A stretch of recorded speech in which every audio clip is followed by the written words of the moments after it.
আমাকে কি ফজু পাগলা মনে হয়, বলছেন ফজলুর রহমান।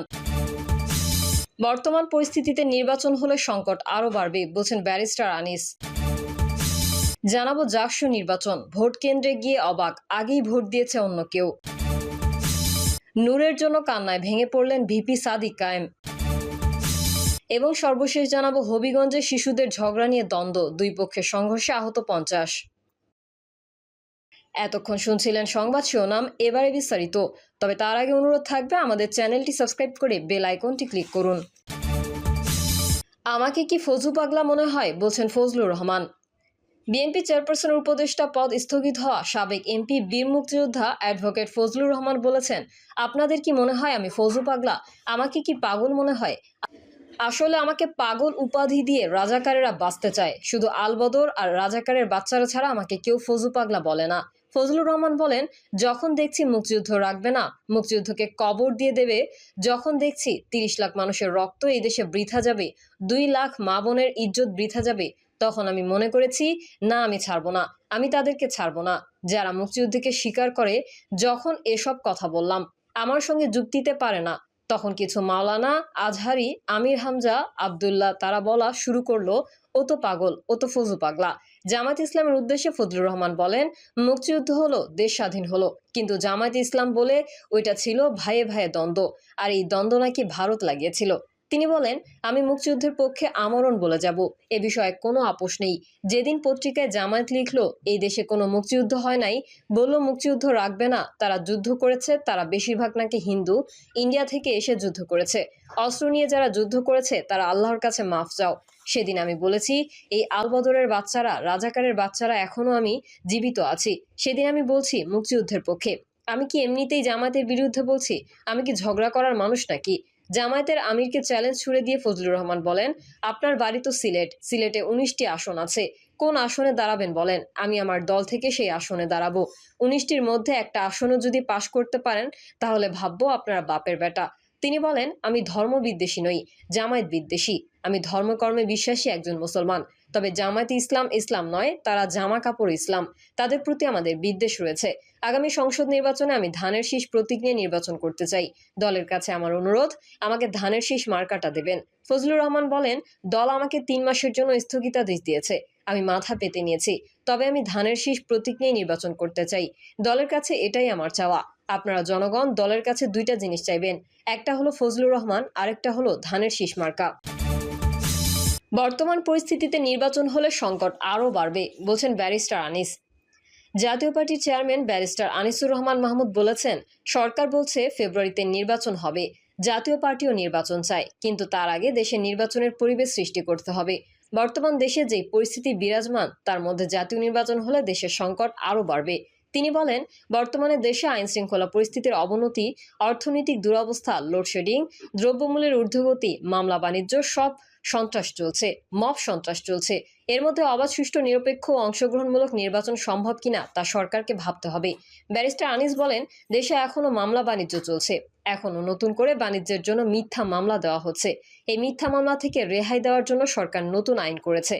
সরকার বলেছে, দ্রুত তদন্ত করে অন্তর্বর্তী রিপোর্ট দিয়ে নিরপরাধ ব্যক্তিদের মিথ্যা মামলা থেকে রেহাই দেওয়া হবে। কিন্তু এখনো সেই নতুন আইনের কার্যকারিতা দেখছি না। যারা নির্বাচন করবে তাদের নামে যদি মিথ্যা মামলা দেওয়া হয়, তারা কিভাবে এলাকায় গিয়ে প্রচারণা চালাবে? সরকার এটা নিয়ে কথা বলছে না। জাতীয় পার্টির দলীয় প্রতীক লাঙ্গল নিজেদের পক্ষে থাকবে উল্লেখ করে তিনি বলেন, যথাসময় নিয়ম ও আইনি প্রক্রিয়া মেনে আমরা কাউন্সিল সম্পন্ন করেছি, ফলে জাতীয় পার্টির দলীয় প্রতীক লাঙ্গল আমাদের কাছে থাকবে। জাকসু নির্বাচন, ভোট কেন্দ্রে গিয়ে অবাক, আগেই ভোট দিয়েছে অন্য কেউ। ভোট দিতে এসে দেখি আমার ভোট আগেই হয়ে গেছে বলে অভিযোগ করেছেন জাহাঙ্গীরনগর বিশ্ববিদ্যালয়ের কেন্দ্রীয় শিক্ষার্থী সংসদ ও হল সংসদ নির্বাচনে ভোট দিতে আসা এক শিক্ষার্থী। বৃহস্পতিবার শহীদ রফিক জব্বার হলের ভোট কেন্দ্রের এমন ঘটনা ঘটে। ওই শিক্ষার্থীর নাম মোহাম্মদ রবিউল ইসলাম। তিনি বিশ্ববিদ্যালয়ের অ্যাকাউন্টিং অ্যান্ড ইনফরমেশন সিস্টেমস বিভাগের প্রথম বর্ষের শিক্ষার্থী।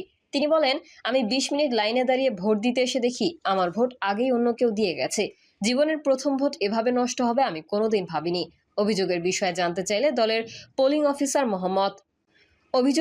জানতে চাইলে হলের পোলিং অফিসার মোহাম্মদ জাকির হোসেন এর সত্যতা স্বীকার করেন। তিনি বলেন, সিসিটিভি ফুটেজ পর্যালোচনা করে দেখা গেছে রবিউলের ভোট অন্য কেউ ভুয়া আইডি কার্ড ব্যবহার করে দিয়েছে।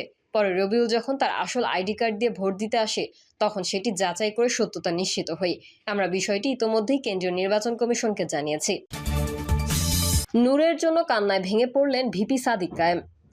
গণ অধিকার পরিষদের সভাপতি ও ঢাকা বিশ্ববিদ্যালয় কেন্দ্রীয় ছাত্র সংসদের সাবেক ভিপি নুরুল হক নূরকে দেখতে হাসপাতালে গিয়েছেন নবনির্বাচিত শিবির প্যানেলের সদস্যরা। বৃহস্পতিবার বিকেলে ঢাকা মেডিকেল কলেজ হাসপাতালে ভর্তি নূরকে দেখতে যান তারা। এ সময় নূরের জন্য দোয়া করতে গিয়ে কান্নায় ভেঙে পড়েন তারা। বিষয়টি নিশ্চিত করেছেন গণ অধিকার পরিষদের উচ্চতর পরিষদ সদস্য ও দপ্তর সমন্বয়ক শাকিলুজ্জামান। এ সময় উপস্থিত ছিলেন ডাকসুর নবনির্বাচিত VP Sadiq Kayem, GS S M Farhad, AGS Mohiuddin সহ অন্য নেতারাও। তারা নূরের দ্রুত সুস্থতা কামনা করেন এবং তার প্রতি সমবেদনা জানান। এর আগে ডাকসু ও হল সংসদ নির্বাচনে বিজয়ী ও অংশগ্রহণকারী সব শিক্ষার্থীকে শুভেচ্ছা ও অভিনন্দন জানিয়েছেন গণ অধিকারের নুরুল হক নূর। বুধবার গণমাধ্যমে পাঠানো এক বিবৃতিতে তিনি বলেন, অত্যন্ত ধৈর্য, কৌশল ও দক্ষতার সঙ্গে প্রতিকূল পরিস্থিতি মোকাবেলা করে একটি প্রাণবন্ত ও অংশগ্রহণমূলক নির্বাচন আয়োজন করার জন্য আমি ঢাকা বিশ্ববিদ্যালয় প্রশাসনকে ধন্যবাদ জানাই। এদিকে গত 7ই সেপ্টেম্বর সন্ধ্যায় গণ অধিকার পরিষদের সাধারণ সম্পাদক রাশেদ খান নিশ্চিত করে বলেন, ভিপি নুরুল হক নূরকে উন্নত চিকিৎসার জন্য সিঙ্গাপুর নেওয়া হচ্ছে। সবকিছু ঠিক থাকলে আগামী 4 থেকে 5 দিনের মধ্যেই তাকে সিঙ্গাপুর নেওয়া হবে। গত 29 আগস্ট রাজধানীর বিজয়নগর দলটির কার্যালয়ের সামনে আইনশৃঙ্খলা বাহিনীর মারধর ও লাঠিপেটায় আহত হন গণ অধিকার পরিষদের সভাপতি ও ডাকসুর সাবেক ভিপি নুরুল হক নূর। ওই রাতেই তাকে ঢাকা মেডিকেল কলেজ হাসপাতালে ভর্তি করা হয়। হবিগঞ্জে শিশুদের ঝগড়া নিয়ে দ্বন্দ্ব, দুই পক্ষের সংঘর্ষ, আহত 50। হবিগঞ্জের আজমিরিগঞ্জে শিশুদের ঝগড়া নিয়ে দুই পক্ষের সংঘর্ষে অন্তত 50 জন আহত হয়েছেন। তাদের উপজেলা স্বাস্থ্য কমপ্লেক্সে ও সদর আধুনিক হাসপাতালে ভর্তি করা হয়েছে। পুলিশ ও স্থানীয়রা জানায়, উপজেলার শিবপাশা গ্রামের উত্তরহাটির নবীন মিয়ার ছেলের সঙ্গে বড়হাটির নোয়াছির মিয়ার ছেলের ঝগড়া হয়। এ নিয়ে উভয় পক্ষের মধ্যে উত্তেজনা দেখা দেয়। স্থানীয় মুরব্বীদের সহায়তায় শুক্রবার বিষয়টি সালিশে নিষ্পত্তির সিদ্ধান্ত হয়। এর মধ্যে বৃহস্পতিবার বড়হাটির নোয়াছির মিয়ার পক্ষের লোকজন দেশীয় অস্ত্রশস্ত্র নিয়ে উত্তরহাটির নবীন মিয়ার বাড়িঘরে হামলা চালায়। দুই পক্ষ সংঘর্ষে জড়িয়ে পড়লে উভয় পক্ষের অন্তত 50 জন আহত হন। খবর পেয়ে পুলিশ ঘটনাস্থলে গিয়ে পরিস্থিতি নিয়ন্ত্রণে আনে। আজমিরিগঞ্জ থানার ভারপ্রাপ্ত কর্মকর্তা শফিকুল ইসলাম বিষয়টি নিশ্চিত করে বলেন, বর্তমানে পরিস্থিতি শান্ত রয়েছে। প্রিয় দর্শক, এই ছিল এখনকার সর্বশেষ সংবাদ। আপডেট সহ সংবাদ পেতে চ্যানেলটি সাবস্ক্রাইব করে বেল আইকনটি ক্লিক করুন। কমেন্টে আপনার মতামত জানিয়ে আমাদের সাথেই থাকুন। ধন্যবাদ সবাইকে। আল্লাহ হাফেজ।